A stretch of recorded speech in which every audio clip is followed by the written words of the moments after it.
태교는 인문학이다. 박숙현. 책을 펴내며. 인문학은 궁극적으로 사람답게 사는 길을 안내하는 학문이다. 수많은 사람이 인문학의 길을 찾고 있다. 필자 역시 그 길을 찾던 중 태교야말로 인문학의 최고 정점에 서 있는 인생 길라잡이라는 생각이 들었다. 태교는 생명을 잉태하기 전후부터 세상 밖으로 태어나기 전까지 가장 인간답게 살기 위한 가르침이다.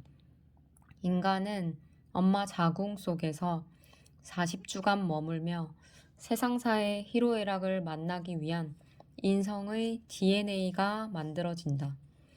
이를 인격체로 따지자면 선천성의 100%가 형성되는 시기라고 해도 과언이 아니다. 태교는 인문학이다라는 다소 무거운 제목을 빌려온 이유다. 좀 더 구체적인 표현을 쓰자면 태교는 인문학의 첫걸음이다라는 말이 맞을 듯 싶다.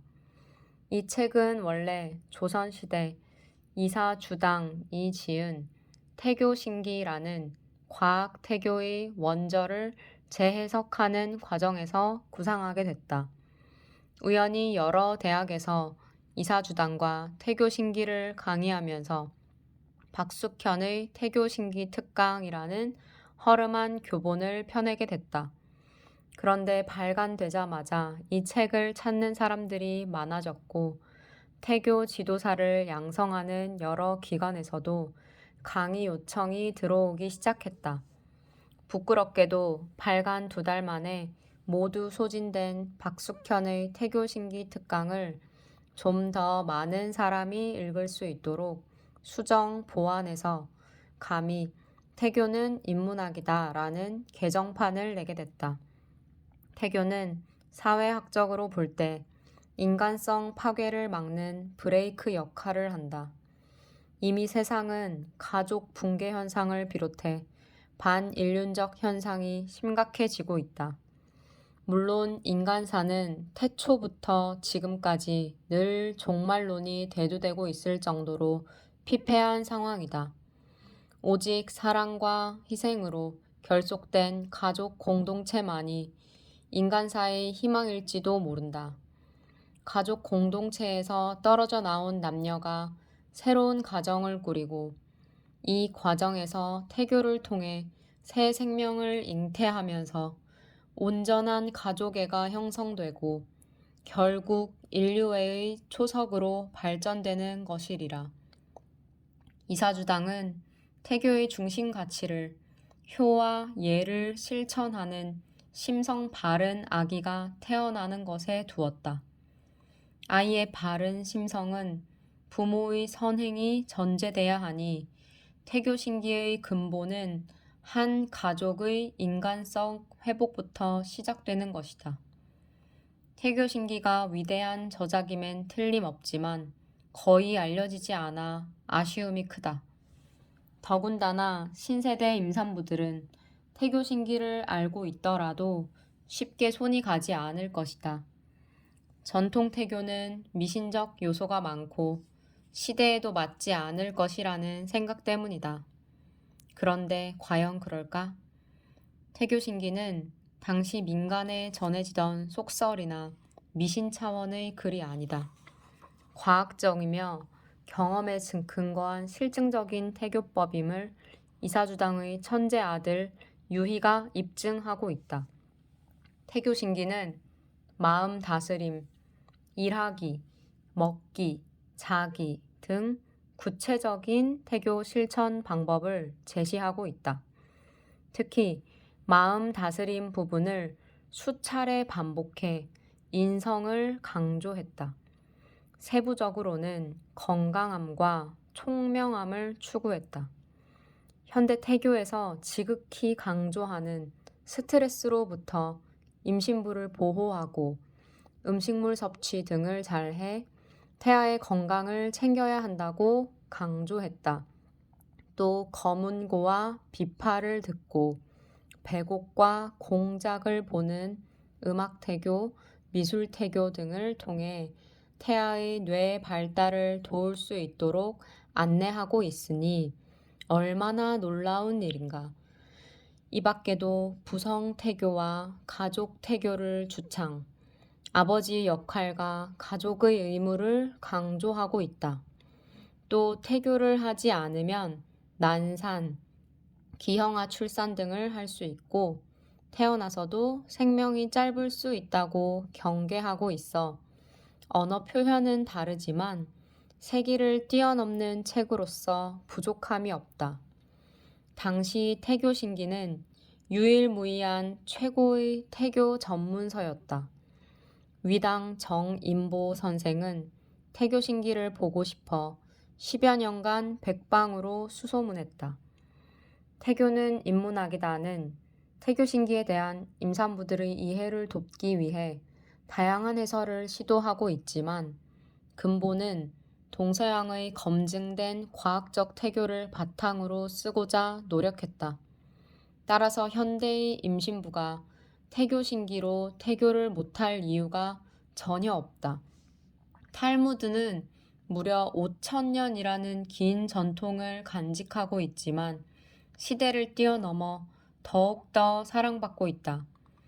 늘 토론과 재해석 과정을 거쳐 현대적 저작물처럼 현재화 작업을 꾀하고 있기 때문이다.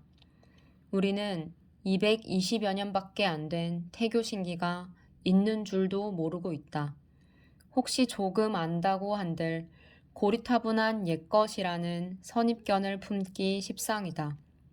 그러나 태교신기야말로 탈무드처럼 일상생활에서 뗄 수 없는 생활의 지침서가 돼야 한다. 태교신기도 끊임없이 현대적으로 재해석되고 풀이되는 과정을 거쳐서 신세대 누구라도 거부감 없이 받아들일 수 있어야 한다. 유대인들은 대대로 이어내려오는 정신적 지침서들을 외우고 토론하는 생활 방식을 통해 자녀 교육, 인성 교육에도 성공하고 있다. 전통을 현대적으로 계승해 나가는 그들의 생활 방식과 사고 방식을 배워야 한다. 그것이 우리의 태교신기를 살리고 미래 인재를 키우는 길이다. 이사 주당의 묘소는 남편과 합장된 채 경기도 용인시 처인구 모현면 왕산리 한국외국어대학교 뒷산에 있다. 이사주당은 청주 출생의 전주 이씨로 용인 모현면 진주 유씨 집안의 유한규에게 15세에 시집 와서 4명의 자식을 낳고 말년에 태교신기를 썼다.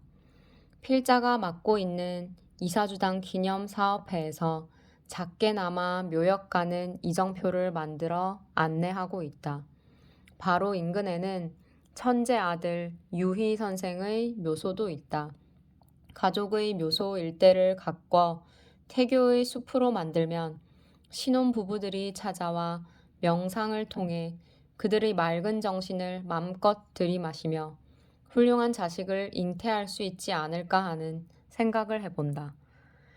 태교는 인문학이다라는 졸저를 임신부뿐만 아니라 가족들이 돌려가면서 읽기를 권한다. 이사주당은 아버지와 온 가족이 임신부를 보호하면서 태교를 도와야 한다고 강조했지만 정작 태교를 모르면 제대로 도울 수가 없기 때문이다. 유대인들이 경전과 탈무드를 읽으면서 경건하게 후손을 맡듯이 우리는 이 책을 보면서 인류의 미래를 짊어지고 나갈 중걸과 영재를 기다려야 한다. 이사주당을 기념하기 위해 묘역을 찾게 됐고 이사주당과 태교신기에 대해 강의를 하다 보니 이사주당 기념사업회 회장이라는 중책까지 자초하고 말았다. 그 무거운 책임감에 대한 두려움을 덜기 위해 이 책을 내게 됐다. 세계 최초로 태아 교육의 길을 안내하신 인류의 어머니 이사주당에게 이 책을 바친다. 2014년 10월 박숙현 제1장 부모는 태교를 해야 하는 책임이 있다. 1절. 훌륭한 인성을 가진 아기를 낳기 위해. 원문 해석. 사람의 성품은 본래 하늘처럼 맑다. 기질은 부모를 닮는다. 부모가 태교에 소홀해 거친 기질을 잘 다스리지 못하면 뱃속의 태아는 부모의 거친 기질에 물들어 하늘과 같은 맑은 성품을 잃게 된다. 부모가 어찌 낳고 기름에 삼가지 않겠는가. 원문의역. 자녀의 평생 성품은 태중에서 형성된다. 부모는 자식의 좋은 성품을 만들어주기 위해 태교를 해야 할 책임이 있다. 평생 사랑받으며 지낼 성품을 물려주는 것도, 미움받으며 지낼 성품을 물려주는 것도 모두 부모의 태교 여하에 달렸다. 성품은 입과 말로 가르치는 것이 아니다. 부모의 선한 마음씨를 담게 하면 된다. 담게 하려면 부모가 먼저 마음가짐을 잘 가다듬어서 아름다운 성품을 갖고 있어야 한다. 해설 1. 내 자식만큼은 못된 아이로 지탄받지 말기를, 왕따가 되지 않기를, 누구에게나 사랑받으면서 잘 살아가기를. 못된 자식을 낳은 부모도, 물러터진 자식을 낳은 부모도, 훌륭한 자식을 낳은 부모도 노심초사하기는 마찬가지다. 부모들은 말한다. 세상이 하도 험악해서 아이들이 아무 탈 없이 잘 살아갈 수만 있다면 걱정이 없겠다. 험한 세상을 탄식하는 목소리가 높은 만큼 인성에 대한 관심도 높다. 인성 교육을 해야 한다. 그렇지만 누가 어떤 인성 교육을 언제 어떻게 해야 하나? 과연 인성 교육의 정답은 무엇일까? 어디서부터 손을 대야 할지, 무엇을 어떻게 가르쳐야 할지 걱정이 태산이다. 너무 멀리서 찾고 있기 때문에 어렵다. 모두가 태교를 놓치고 있음을 알아야 한다. 태교에 정답이 있다. 이사주당이 강조하는 태교의 핵심은 인성이다. 이사주당은 1장 1절부터 성품을 다뤘다. 사람 됨됨이를 가장 중요하게 여겼다. 이사주당은 인성 좋은 아기를 낳기 위해서는 부모가 마음을 다스려야 한다고 강조했다. 이는 잉태 전과 임신 중 모두 해당한다. 탐욕과 시기 질투로 심성이 거친 부모가 마음을 정화하지 않고 무작정 아기를 잉태하면 모든 악의 뿌리가 태아에게 전해질 것이기 때문이다.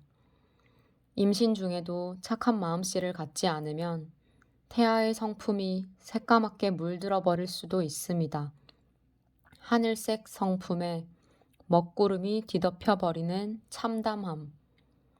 이사주당은 생명이 첫 발을 뗄 때, 즉 아버지가 정자를 낳을 때, 그리고 어머니가 뱃속에서 10달 동안 기를 때, 몸과 마음을 조심해서 훌륭한 인성을 갖춘 아기를 낳아야 한다고 강조하고 있다. 원문. 인생 기질 지유, 인생 지성, 본어천, 기질성 부모, 기질 편승, 순지우 패성, 부모 생육, 기불 근저. 해설 2.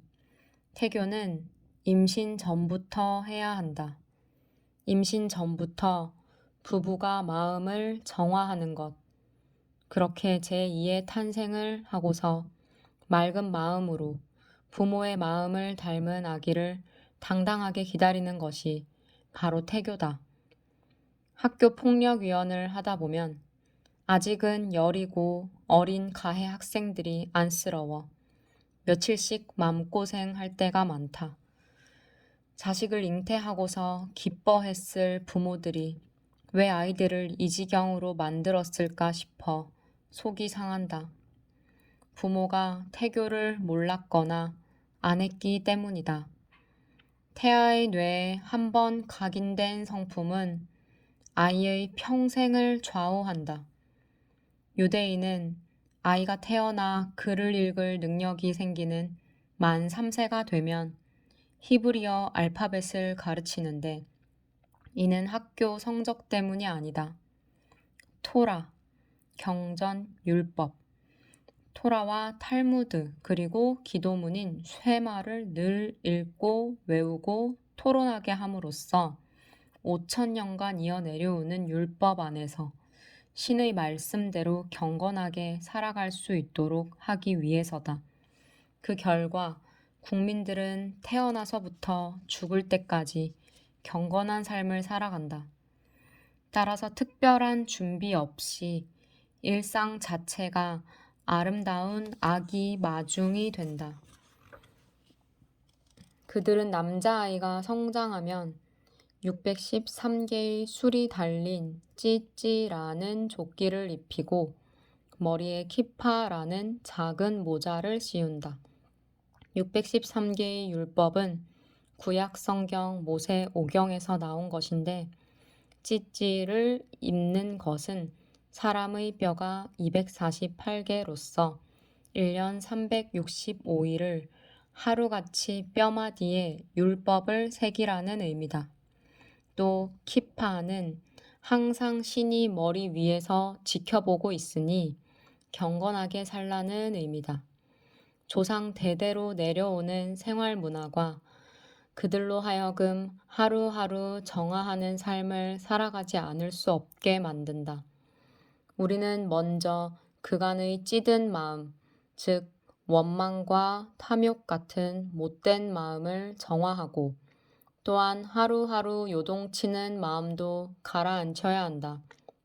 지금까지 분노와 탐욕대로 살아왔다면 어제까지의 삶을 반성하고 아기의 훌륭한 모델이 되기 위해 탈바꿈을 해야 한다. 필자의 아버지는 매사 참을 인자 세시면 살인도 면한다고 누누이 말씀하셨다. 이제 보니 인자가 들끓는 마음을 칼날로 끊어내는 형상의 글자가 아닌가? 이 같은 노력이 없다면 부모의 참혹한 기질은 태아에게 고스란히 전해진다. 처음 뒤틀린 태아의 성품은 아이의 뇌에 깊게 각인돼 평생 영향을 미친다. 태아는 평화로운 자궁에서 사랑을 배우고 감사를 배우고 배려를 배우고 인내를 배워야 한다. 이러할 때 성인군자, 요즘 말로 하면 도덕성이 뛰어난 사람, 인성을 제대로 갖춘 훌륭한 성품의 인재가 태어나는 것이다. 옷깃만 한번 스쳐도 인연이라는데 우리 만남이 그냥 만남인가? 옷깃을 한번 스치기 위해서는 500겁의 시간이 필요하다고 한다. 옷깃은 요즘 말로 칼라다. 소맷불이나 앞자락, 뒷자락을 이야기하는 것이 아니다. 칼라를 스치기가 어디 쉬운 일이겠는가? 그렇다면 1겁은 어느 정도의 시간을 말할까? 1겁은 가로 세로 높이가 10리에 이르는 거대한 바위를 1000년에 한 번씩 선녀가 내려와 얇은 날개 옷자락으로 살짝 스치고 가서 그 바위가 다 마모될 때까지 걸리는 시간이라고 한다. 100리다. 100년이다. 이견이 분분하지만 그런 게 중요한 게 아니다. 어떤 말로도 인연의 소중함을 나타낼 수 없을 만큼 오랜 시간이라는 표현일 뿐. 그렇다면 부부의 인연은 과연 몇 겁일까? 7,000겁이라고 한다. 부모 자식은 8,000겁이다.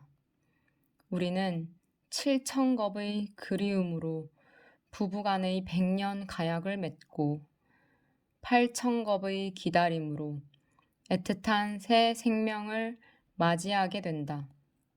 옆자리의 아내와 남편이 새롭게 느껴지지 않는가? 우리 아기가 슬프도록 아름답게 느껴지지 않는가? 플라토닌의 사랑이라는 시의 한 구절이다. 100명이 당신을 사랑한다면 그 중 한 사람은 저입니다.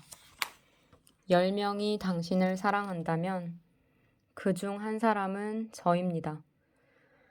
단 한 사람이 당신을 사랑한다면 그건 바로 저입니다. 아무도 당신을 사랑하지 않는다면 그건 제가 이 세상에 존재하지 않기 때문입니다. 어느 강좌에서 들었던 아름다운 이야기가 생각난다. 이 넓고 넓은 세상에 있는 아기들을 모두 한 줄로 세워놓고 그 중에서 내 자녀가 될 아기를 선택하라고 한다면 난 바로 너, 우리 아기를 선택할 거야.